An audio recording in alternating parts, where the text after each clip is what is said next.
mean, getting in trouble.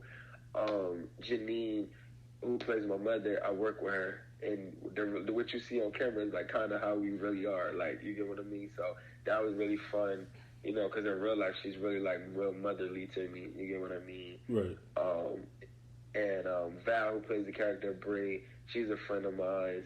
So a lot of the actors, Frederica, Rasan, like I said, I met him at work. Jordana is my sister, who's best friends to the mother's character, the one that's played my mother. She's Jordana. She's my sister. So yeah, most of them is people I know or related or just friends. So that was the process. Season 1 was just more so like, let me just get people who I know. Right. You get what I mean? Who I know is good energy, and so every individual that was a part of the cast, whether it was behind the scenes or in front, it was everybody's first like acting job. You get what I mean? So I think that was a refreshing too, because it was like all our first, you know. So that's how I chose the cast. Now season 2 is different. Some of the people, you know, actually reached out to me social media, and I had to go over some lines and then figure out was they gonna make it, and you know, season 2 is a different process. But season 1 was just people that I kind of knew. You get what I mean? The characters on season 2, are they local or they out of state, out of the city? Predominantly, most of the characters. Is anybody out of state in season 2? It's so. Let me tell you, season 2 is so many more characters. Like, but it's still like focused on 3 central characters, which is the brother. If, like I said in the episode, you see. So predominantly, it's most of the cast, I would say, is from the city of Trenton. Okay. I mean, I might have one of the characters from like Bristol or like PA or something, Pennsylvania. But even with being in certain part of Pennsylvania, it's like closer to Trenton. So I would say most of the cast, the guy who edits, he's from like Burlington, New Jersey. Mm-hmm. So I would say most of it is most of it local. Okay. And to get back to the title, hurt people, because you know that's a saying now. We hear it all the time. Yeah. Like, what made you want to give that title? Like, what was the whole thing about it? The whole story about it? I think the hurt people thing, like you said, is like more so like a cliche. Like a lot of people say it. Right. I think initially it was just going to be called hurt people. But I said, you know, how can I make this my own? You get what I'm saying? Like everybody here hurt people. I knew I wanted to have the title broken because, you know, I was going to church one day and one of the pastor one day was just saying that everybody's broken, you know, everybody's hurt. Right. So I was like, okay, it's got to be broken, and I was just playing with different titles and it just wasn't coming together. You get what I mean? And one day I was reading on this book, you know, about, because if I could be honest, after my best friend died, I really was just like on a search, like, like what's the reason why we here? Like, I was just really like big on purpose. Mm-hmm. So I was reading on this book. It's called My Purpose Driven Life, and it was just talking about being bitter, you know, when you hurt and when you're being stagnated, and you know, when you can't let go when somebody hurt you, and there's all this different type of stuff on bitterness. And when I saw the word bitter and I thought of broken, I'm like, bitter and broken. And as soon as I said it, I was like, yo, it's almost like I don't know, like it's almost like like it just gelled. It's like it connected. So hurt people is a title that's just is very like known. But the bitter and broken part is something I created. So when I add it all together, I just felt like I was taking something that everybody says, but I was also making it my own. Like, you get what I mean? Like people that's hurt, you know, is normally they're broken, and sometimes, you know, it depends on the type of level you hurt. You know, sometimes you could be bitter. You get what I mean? Or, you know, so I just realized what the hurt people thing is. You know, everybody's hurting, and whether some people hurt people, whether it's intentional or unintentional, you know. So I feel like the bitter and broken thing is just tied into just hurting people, you know. Yeah, hurt people, bitter and broken. Yeah, because like when I was watching the show, it was a while ago. It was around the time when I reached out to you. Yeah. And I loved it. I was like, man, like I hope season 2 will be even better, because it's like, you know, growing up, you know, you a '90s baby, right? Yeah, no, I'm actually a late '80s. Well, I am kind of like a '90s baby. Yeah, I mean, say. we are in the same age. I'll be 28 next month, so we in the same generation.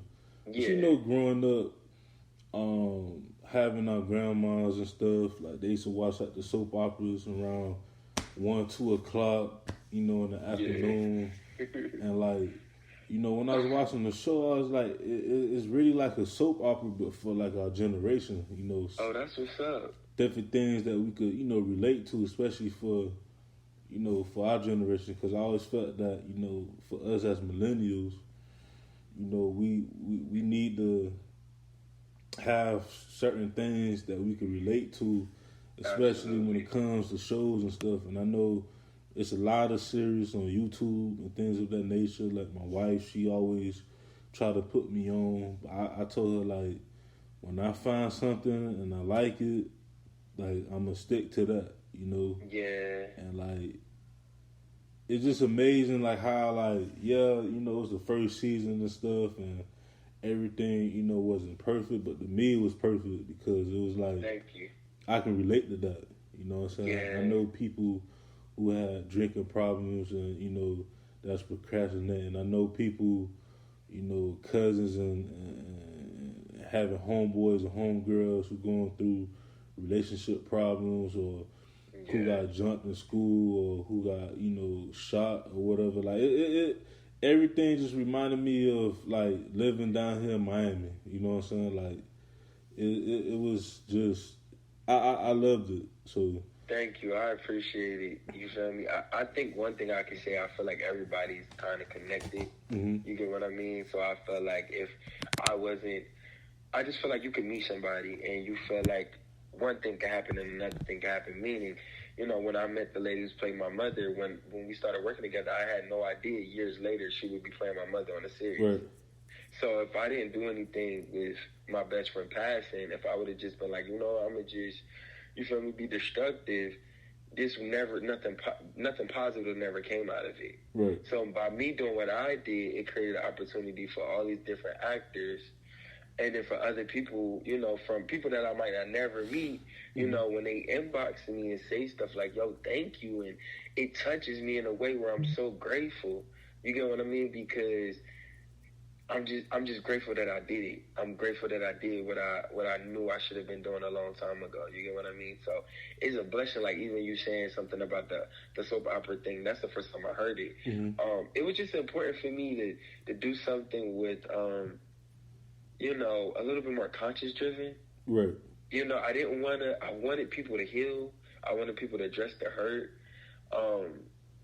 And I wanted to promote counseling. I wanted to promote faith, you know, all that different type of stuff, because I feel like in the I think with a lot of us, I mean, in season 2, it gets a little bit more urban, right. But I didn't want it to just be like a street show, because I feel like when you watch a lot of black shows, it's always like, when you think of like somebody like Denzel Washington, he didn't get an Oscar until he was in Training Day. Yeah. You know what I mean? Or Halle Berry when she was like, you know, the prostitute. Mm-hmm. So I just felt like, why is it that we always got to deem, or you look at Monique when she was a monster, you know, and Precious. Mm-hmm. It's like, why do we always got to be deemed, you know, these hoodlings or these hood, you know, people, yeah, like which, you know, even though like they come from the struggle. Yeah, like stereotype.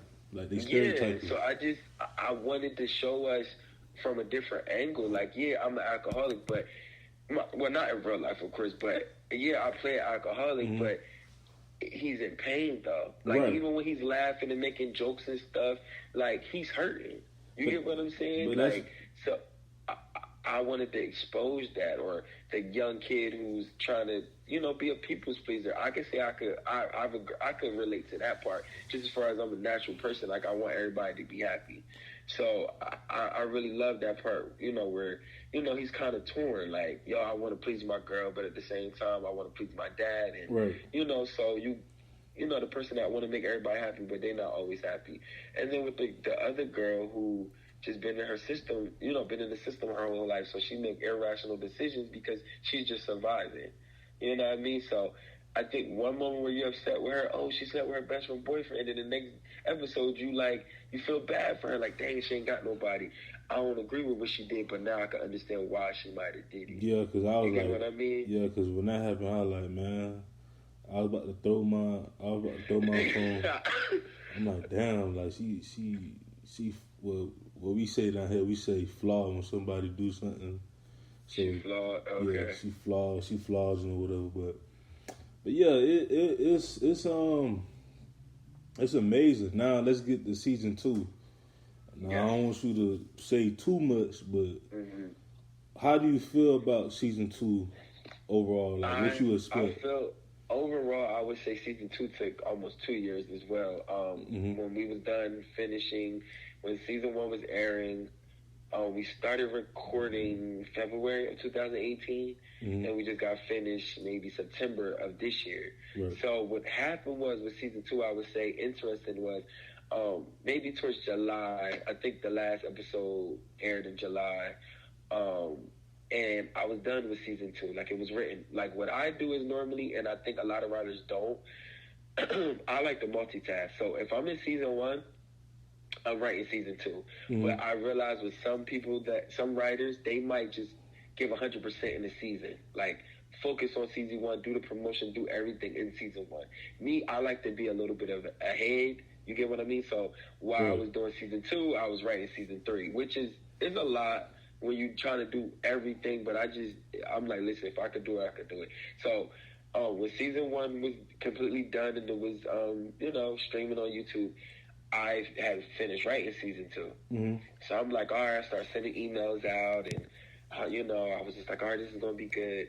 Over the summer of 2018, I had met this young guy, little boy. I think he was maybe 9 or 10 at the time, and he was a relative of mine. But I always remember when he was a little kid, he was always dancing and singing like a star. This little boy was a star, and I remember meeting him. And as soon as I met him, I was like, something was just like, it clicked. I was just like, yo, I need, what would you think about being in the series? And he was just like, oh, and I was just like, all right, whatever. And nothing really happened. I think when his dad saw, and matter of fact, maybe that could have been 2017. I can't really remember, but all I remember was when his dad saw, I talked to his dad about it, but when his dad saw the season 1 aired, he hit me up like, you still want my son to be a part of your series, da-da-da-da. So basically what happened was, when I met the young boy, I didn't have a character for him. After I met him, I was so inspired, by him, certain things about him. He reminded me like a younger version of myself. Right. I was just thinking about a little bit about my upbringing, and I thought about me and my brother and my cousin, and I thought about, when we was younger, made stupid decisions, you get what I'm saying? But for the most part, I would say I was like the most level-headed. So I would have, like, both of my brother and my cousin, they would be more like in the streets, you feel what I'm saying? And, I made a little stupid mistakes or whatever, but, I got myself together, you know, where more so them, they're still like, still getting themselves together. You get what I mean? Still in and out of jail. You get what I mean? And even though we've been through a lot of the same stuff, like I said, I was able to take whatever I went through, and I was like, okay, I'm going to do something with it. So it inspired me, like, okay, it's these 3 brothers. So what I did was, I said, you know what? How about I go back to, like, what happened to this little boy that got gunned down in the alleyway? Right. Like, why did he just out of nowhere? Like, you get what I mean? Like, maybe I need to go in retrospect. I need to go backwards and tell their story, because I felt like the scene that happened with him getting gunned down, in the alleyway, that scene wasn't even written in the series. You get what I mean? It was just something that I just felt moved from just working, and doing the series, and I was just like, yo, this scene is needed. But I just, like I said, when I met the little boy and I just started thinking about my life, I was just like, yo, I need to talk about their stories. There's a story here with these 3 little boys. Right. But I told myself, I said, but season 2 is already written. So I said, you know what, I'm going to save this story. I said, I'm going to start writing about these 3 little boys. They're going to be called the Brown Brothers. And I said that I'm going to create another, maybe a movie or a short movie or something about these 3 brothers. But then I thought to myself, I said, but instead of making it a movie just with them, won't you add them into Hurt People, like bring these characters back into the Hurt People world? Right. You know, instead